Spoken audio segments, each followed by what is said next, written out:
Hello बच्चों, आज का हमारा टॉपिक है ज्योमेट्रिक प्रोग्रेशन। ये क्लास 9th में भी आपके पास टॉपिक है और क्लास 11th का भी ये आपका टॉपिक है। ठीक है, तो ज्योमेट्रिक प्रोग्रेशन को शॉर्ट फॉर्म में आप क्या बोलते हैं? जीपी। ठीक है, शॉर्ट फॉर्म में ज्योमेट्रिक प्रोग्रेशन को आप जीपी बोलते हैं। अब यहाँ पे एक वर्ड है प्रोग्रेशन, तो प्रोग्रेशन का मीनिंग क्या होता है? ये जो वर्ड लिखा हुआ है प्रोग्रेशन, इसका मीनिंग क्या होता है? होता क्या है प्रोग्रेशन? ठीक है, तो प्रोग्रेशन एक ऐसी सीक्वेंस होती है जिसमें नंबर्स के बीच में कुछ एक स्पेशल कनेक्शन होता है। ठीक है, यानी कि हर एक टर्म एक दूसरी टर्म से एक स्पेशल कनेक्शन के साथ जुड़ती है। डन।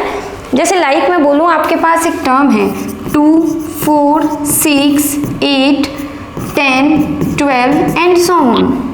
ठीक है, तो ये जो सीक्वेंस है इसमें एक स्पेशल कनेक्शन है, और वो कनेक्शन क्या है कि जब आप फर्स्ट टर्म में 2 ऐड करोगे तब आपको 4 मिलेगा, 4 में अगेन आप +2 करोगे तो आपको 6 मिलेगा, 6 में अगेन आप +2 करोगे तो आपको 8 मिलेगा, 8 में अगेन आप +2 करोगे तो कितना मिलेगा आपको? 10, फिर 10 में अगेन आपको +2 करोगे तो कितना मिलेगा आपको?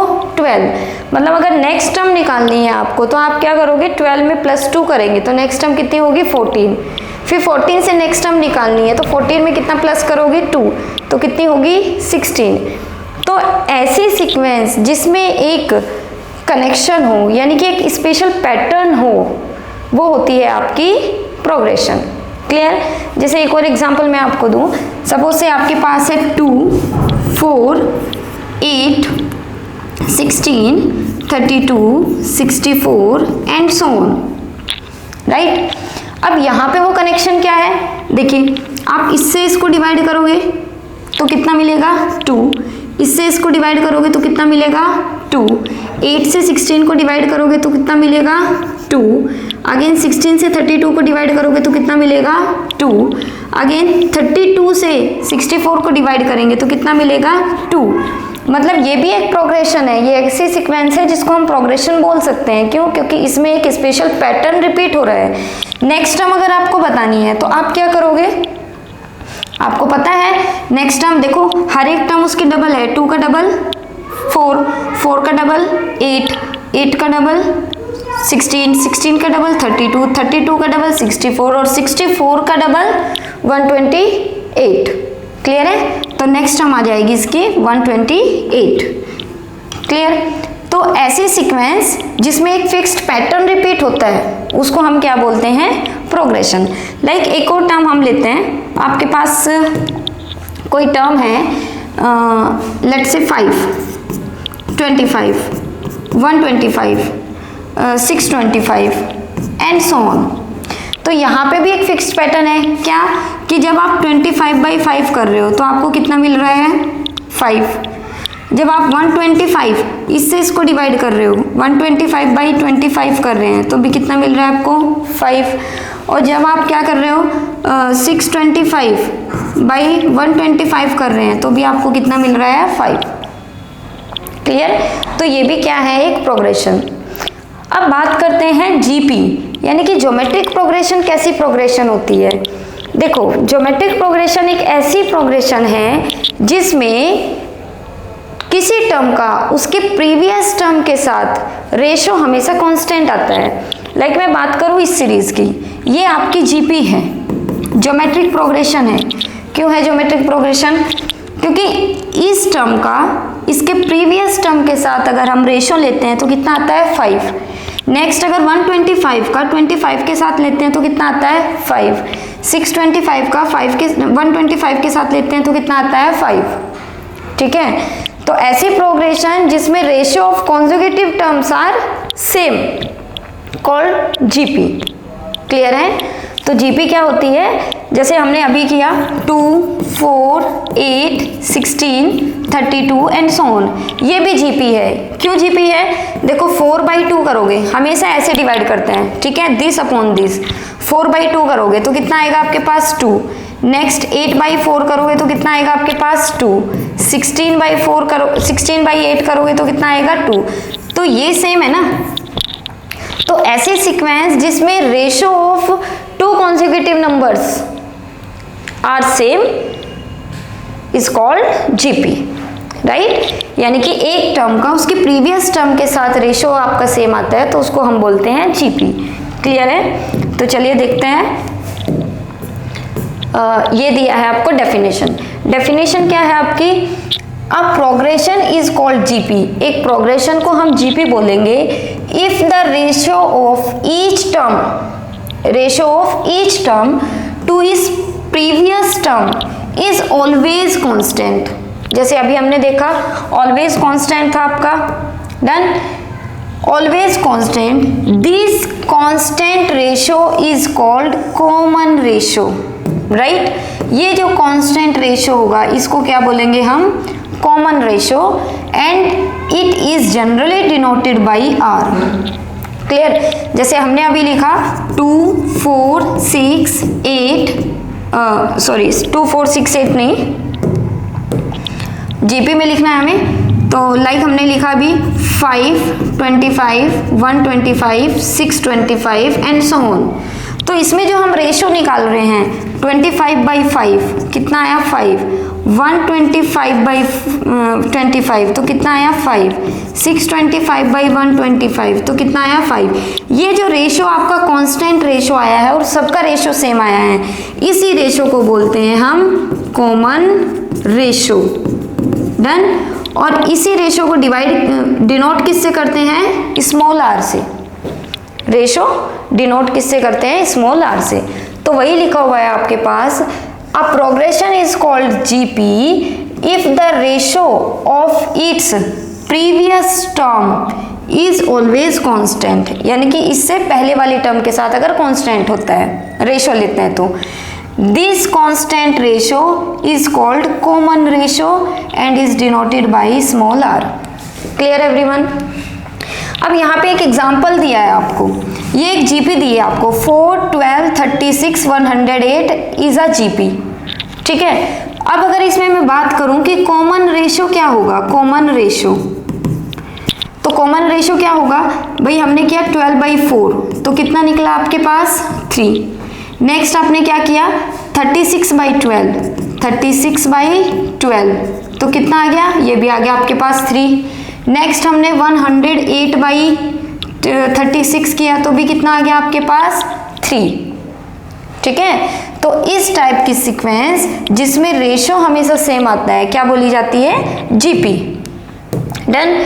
तो ये दिया इसने, एक एग्जांपल है 4 12 36 108 are in GP because 12/4 equal है 36/12 इक्वल टू 108/36 और इज इक्वल टू कितना है?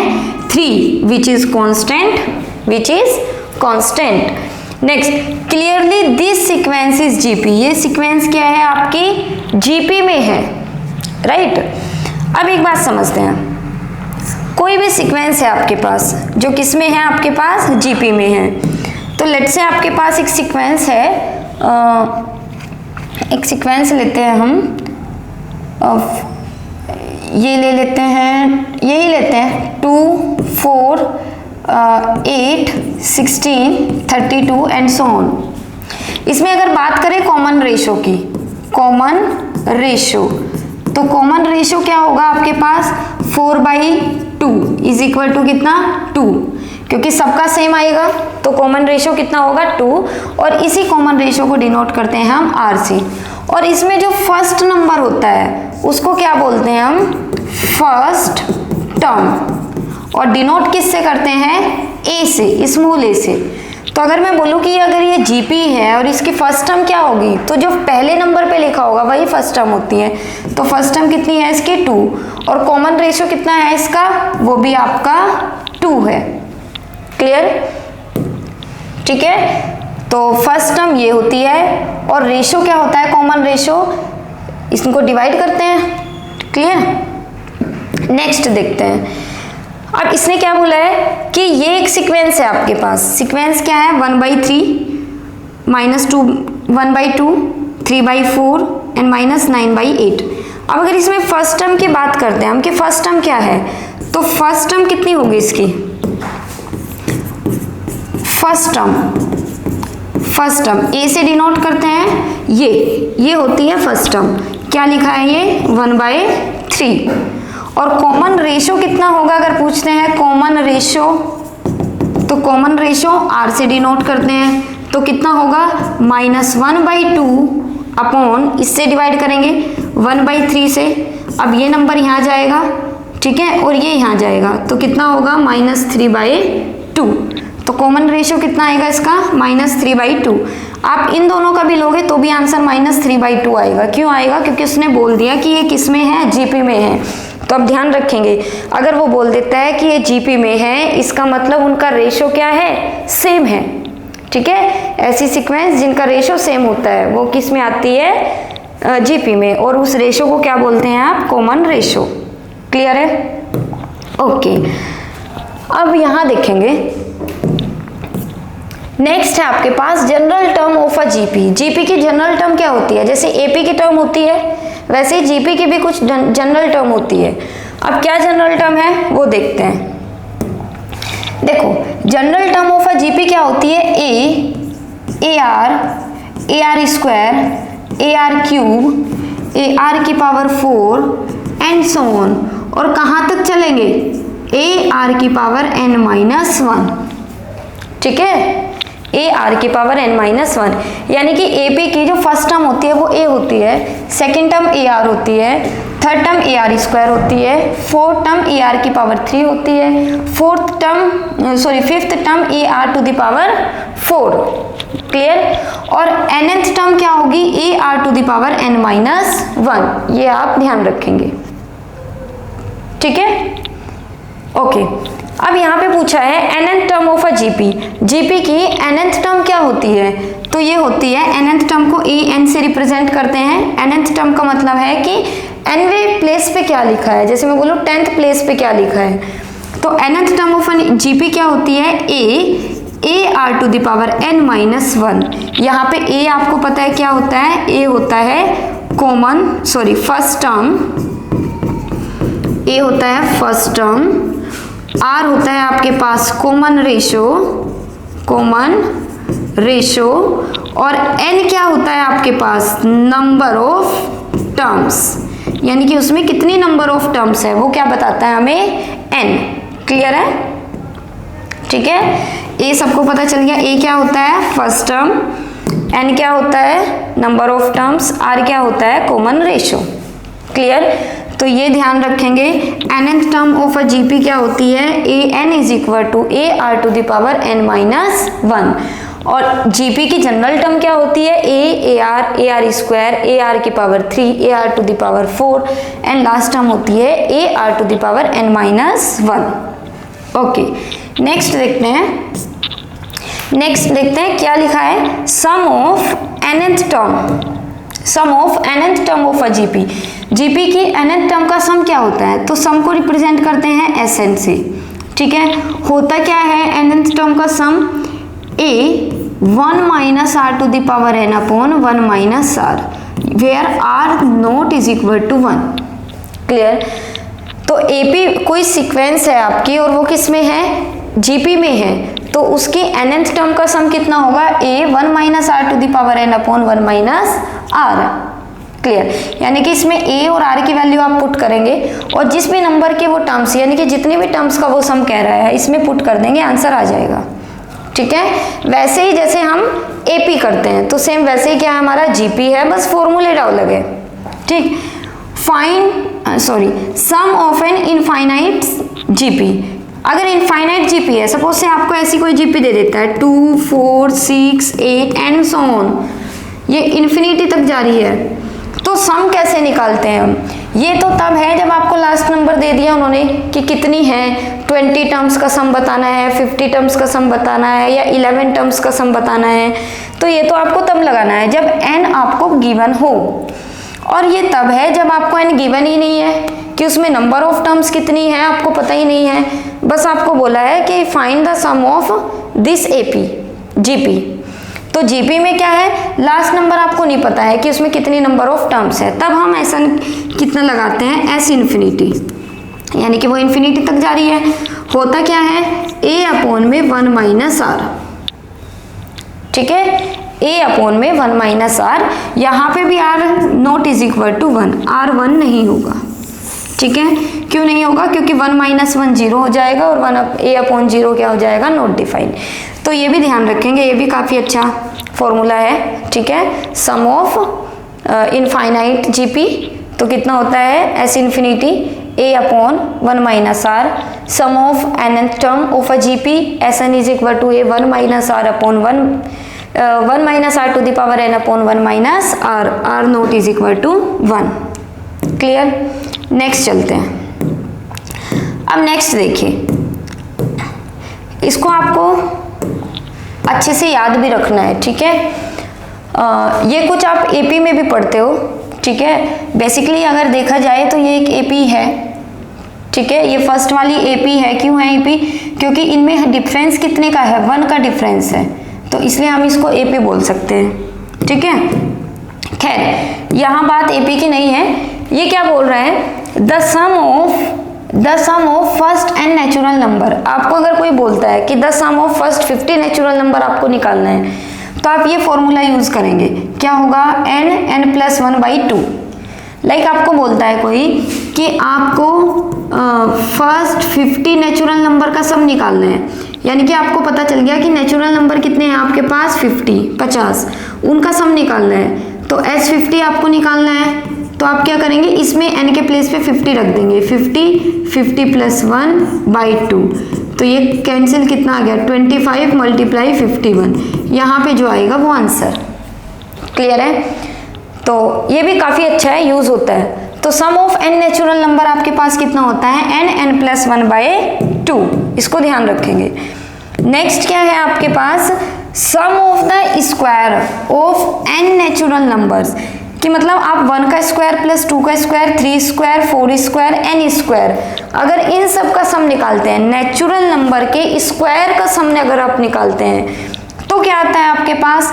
n plus 1 2n plus 1/6। ये फॉर्मूला आप याद रखेंगे, डायरेक्ट निकल जाएगा, ठीक है। क्लियर है? n क्या होगा? उसमें जितने भी नंबर ऑफ टर्म्स होगी, सपोज से यहाँ 50 है तो n हो जाएगा 50। अगर यहाँ 10 है तो n हो जाएगा 10। क्लियर? तो ये ध्यान रखेंगे, अगर नेचुरल नंबर के स्क्वायर का सम आपको निकालना है, ठीक है, तो फॉर्मूला होगा आपके पास ये n plus 1 2n plus 1/6। Next है आपके पास sum of cubes of first N natural numbers. अभी तो हमने स्क्वायर का सम किया है, अब किसका करेंगे? क्यूब, यानी कि 1 क्यूब 2 क्यूब 3 क्यूब, इनके क्यूब का सम कितना होगा? तो वो होगा हमारे पास n प्लस 1/2 और होल स्क्वायर। इसको भी आप लर्न करेंगे, याद रखेंगे, ठीक है। डायरेक्ट फॉर्मूले यूज करने हैं हमें। अगर ये सीक्वेंस हमें कहीं दिखती है जीपी भी करते हुए, तो हम डायरेक्ट इसके सम को क्या रखेंगे? n प्लस 1/2 की whole cube, sorry square. Done? Okay. एक और इसमें रह गया आपके पास, आप लोगों ने देखा होगा, क्या था वो? देखो, एक है आपके पास सम ऑफ n और नेचुरल नंबर, वो क्या होता है? n क्यूब, ठीक है। अगर और नेचुरल नंबर का सम आपको बताना है तो कितना होगा? n cube. लाइक आपके पास इसने दे दिया है कि सम ऑफ फर्स्ट 13 नेचुरल नंबर, ये आपसे पूछा है कि सम ऑफ फर्स्ट 13 नेचुरल नंबर कितना होगा? तो n कितना मिल गया आपके पास? 13, तो सम कितना होगा? 13 क्यूब, n स्क्वायर होता है ये, n square, right, n square, तो ये कितना होगा? 169। क्लियर? तो सम ऑफ n और नेचुरल नंबर कितना होता है? n square. तो अगर आपको 13 नेचुरल नंबर दिया है तो आप क्या लिखोगे? 13 स्क्वायर इज इक्वल टू 169, यानी कि फर्स्ट 13 नेचुरल नंबर को आप अगर प्लस करेंगे तो आप नेचुरल में भी कैसे? Odd natural, sum of first 13 odd natural number, ठीक है। तो कितना आएगा आपके पास? 169। ओके, क्लियर है? नेक्स्ट देखते हैं। ये हो गया आपके पास nth टर्म हो गया, sum of nth term of infinity हो गया, सीक्वेंस हो गया। ओके, नेक्स्ट आता है आपके पास ज्योमेट्रिक मीन। ठीक है, ज्योमेट्रिक मीन क्या होता है? लेट से आपके पास दो नंबर है A and B. Let to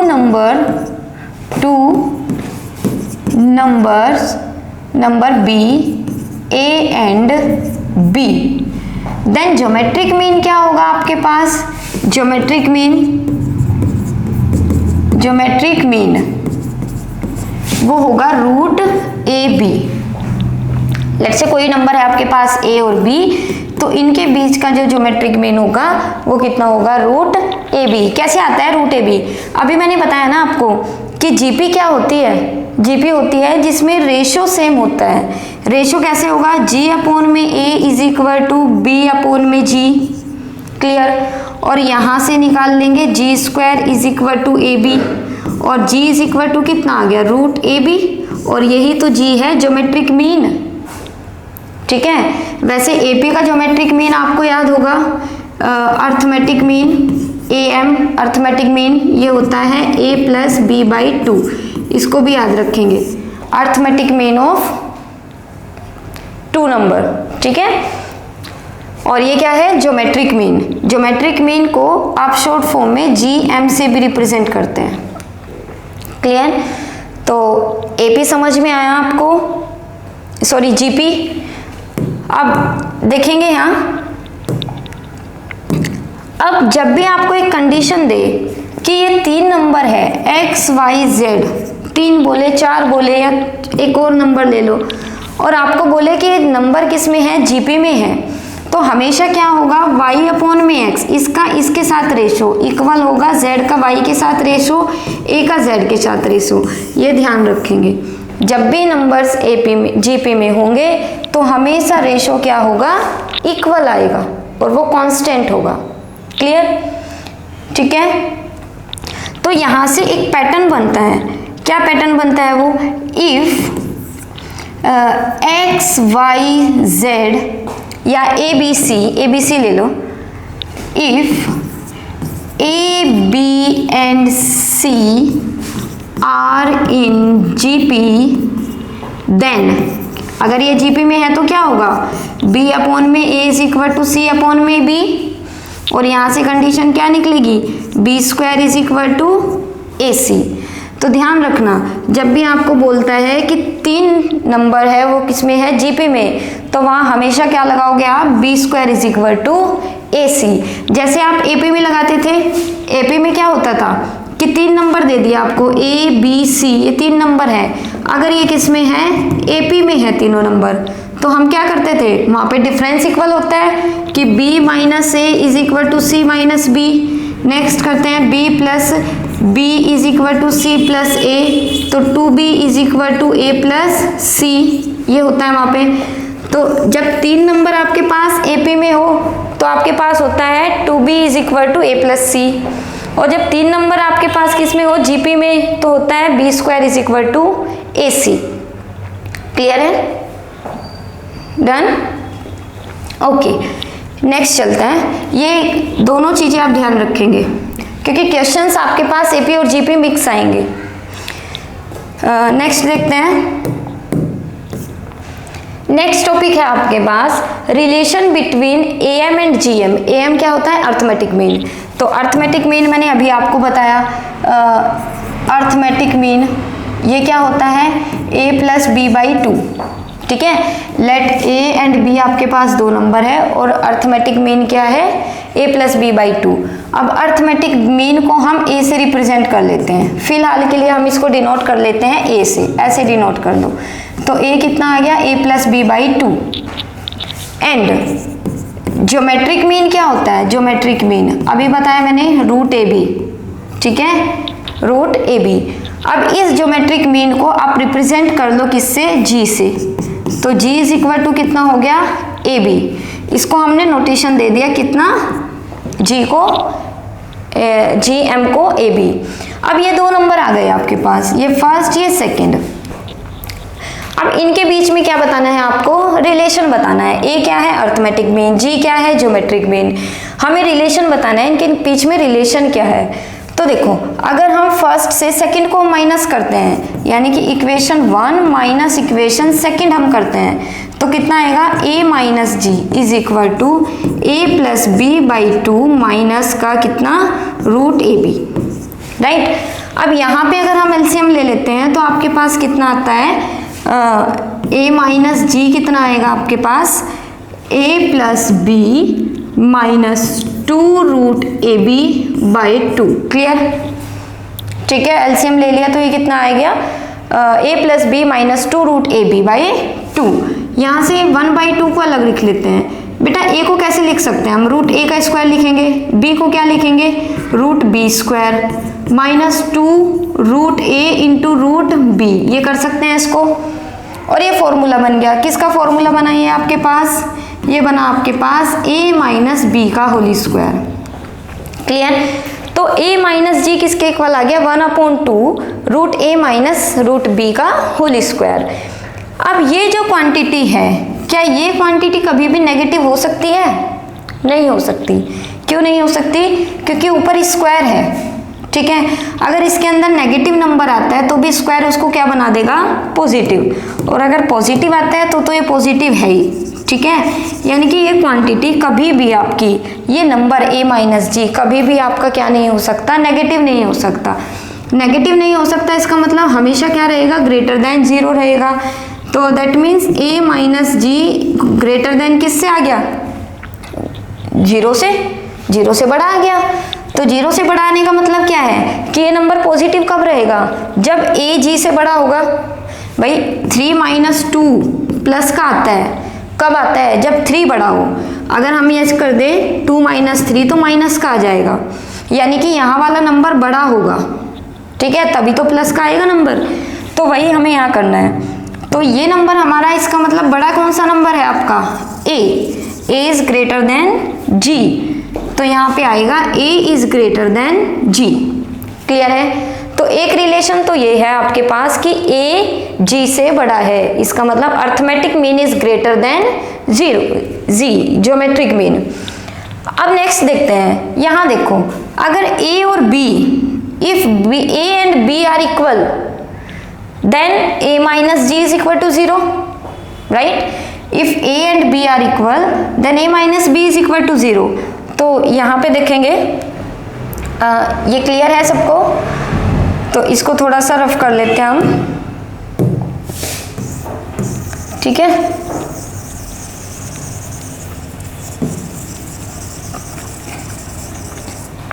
तो यहाँ पे देखो if a is equal to b then, भाई a के प्लेस पे अगर b रख देंगे तो root b minus root b cancel हो जाएगा, तो कितना बचेगा 0। Then a minus G is equal to कितना आ जाएगा 0, और a इज इक्वल टू कितना आ गया आपके पास g, a is equal to g आ गया। तो एक रिलेशन तो आ गया आपके पास ये a ग्रेटर देन g, एक रिलेशन आ गया ये आपके पास a is equal to g। तो दोनों को देखते हुए आपके पास फाइनल क्या हुआ, 10 a greater than is equal to G, a g से बड़ा भी होगा या g के इक्वल भी हो सकता है, ठीक है। तो a is always greater than is equal to g, यानी कि arithmetic mean is always greater than is equal to geometric mean, clear है। तो आपसे रिलेशन पूछा था कि आपको अर्थमेटिक मीन और ज्योमेट्रिक मीन के बीच में क्या रिलेशन है, तो क्या रिलेशन हुआ आपके पास, a is always greater than is equal to g, यानी कि arithmetic mean is always greater than is equal to geometric mean, clear है, ठीक है, ओके। ये ध्यान रखेंगे आप, ये रिलेशन बहुत इंपॉर्टेंट है, ये आपका लिमिट जब फाइंड आउट करते हैं तब भी काम आता है, और क्वाड्रेटिक में तो ये लगता ही लगता है, ठीक है। क्वाड्रेटिक इक्वेशन चैप्टर में तो काफी इंपॉर्टेंट है ये, ठीक है। अर्थमेटिक मीन और ज्योमेट्रिक मीन, एक और होता है आपके पास हार्मोनिक मीन, ठीक है। एक हार्मोनिक प्रोग्रेशन होती है आपके पास, सबसे पहले एपी आती है, फिर जीपी आती है, फिर हार्मोनिक प्रोग्रेशन आती है। वो आपके सिलेबस से कट आउट है, मतलब वो आपके सिलेबस में नहीं है, आगे कभी आप उसको पढ़ेंगे, ठीक है। चलो ये हो गया आपके पास। नेक्स्ट देखते हैं, रिलेशन आपको पता चल गया। रिलेशन क्या था आपके पास, ये रिलेशन नहीं भूलेंगे, arithmetic mean is always greater than is equal to geometric mean. ठीक है, इसको आप ध्यान रखेंगे। चलिए नेक्स्ट चलते हैं। तो नेक्स्ट क्या है आपके पास, नोट 3 टर्म्स। ओके, जब भी कभी आपको क्वेश्चंस में दिया हो 3 टर्म्स, तो कुछ स्पेशल टर्म्स होती है जीपी की, 3 टर्म्स, 4 टर्म्स एंड 5 टर्म्स, जिनको अगर आप याद रखेंगे तो आपके क्वेश्चन इजीली हो पाएंगे। ठीक है, जैसे एपी में भी आपने 3 टर्म्स पढ़ी थी।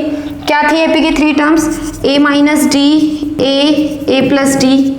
वैसे जीपी की भी कुछ 3 टर्म्स है। 4 टर्म्स भी पढ़ी थी आपने इसमें, a minus 3d, a minus D, a plus D, a plus 3d, ये 4 टर्म्स थी एपी की। 5 टर्म्स भी आपने की थी एपी की, क्या थी, a minus 2d, a minus D, a plus D, a plus 2d। Clear, ये 5 टर्म्स आपने एपी की पढ़ी थी। वैसे ही आपके पास जीपी के भी 5 टर्म्स है। ठीक है, तो चलिए देखते हैं वो 5 टर्म्स कौन कौन सी है आपके पास। 3 टर्म्स देखते हैं पहले। तो 3 टर्म्स ऑफ अ जीपी क्या होगी आपके पास, a upon R, a R. हमेशा याद रखेंगे 3 टर्म्स ऑफ जीपी क्या होगी आपके पास, a upon R, a R. ठीक है, तो जब भी क्वेश्चंस में आपको बोले कि the 3 numbers are in GP, तो आप हमेशा 3 नंबर्स किसको लेट करेंगे, a upon R, a R. इनको अगर आप लेट कर लेते हैं तो क्वेश्चन इजीली हो जाएंगे आपके। नेक्स्ट है 4 टर्म्स। तो 4 टर्म्स में क्या है, जैसे वहां पे 4 टर्म्स में a माइनस 3d था, यहाँ पे पावर 3 हो जाएगी। तो क्या है 4 टर्म्स, ये है इसकी 4 टर्म्स। क्लियर, क्या है, a upon R cube, a upon R, A R square. तो याद रखेंगे आप 4 terms of a GP. R क्या है, कॉमन रेशो, ए क्या है, फर्स्ट टर्म। क्लियर, ये 4 टर्म्स होती है जीपी की। नेक्स्ट है आपके पास 5 टर्म्स। तो 5 टर्म्स क्या होती है आपके पास, a upon R square, A R square. ठीक है, क्या होती है आपके पास, यहाँ पे लिख लेती हूँ मैं, ये होती है आपके पास a अपॉन में आर स्क्वायर, a अपॉन में आर, ए आर स्क्वायर। ये 5 टर्म्स होती है किसकी, जीपी की। ठीक है, तो आपको याद रखना है 3 terms of GP, a by R, A R. 4 terms of GP क्या होगी, a by R cube, A by R, A R और A R cube. Next 5 terms क्या होगी, a by R square, A by R, A R square. Clear, तो ये याद रखेंगे सब। नेक्स्ट क्वेश्चन करेंगे तो उसमें ये काम आएगी। ठीक है, इनका यूज करेंगे हम, जिससे क्वेश्चन इजीली सॉल्व होंगे आपके। चलिए नेक्स्ट देखते हैं। अब आ जाते हैं हम क्वेश्चंस पे। ठीक है, तो सारे फॉर्मूले एक बार फटाफट से रिवाइज कर लेते हैं। देखो, आपने पढ़ा था nth term of an GP क्या था, A N is equal to कितना था, ये था a,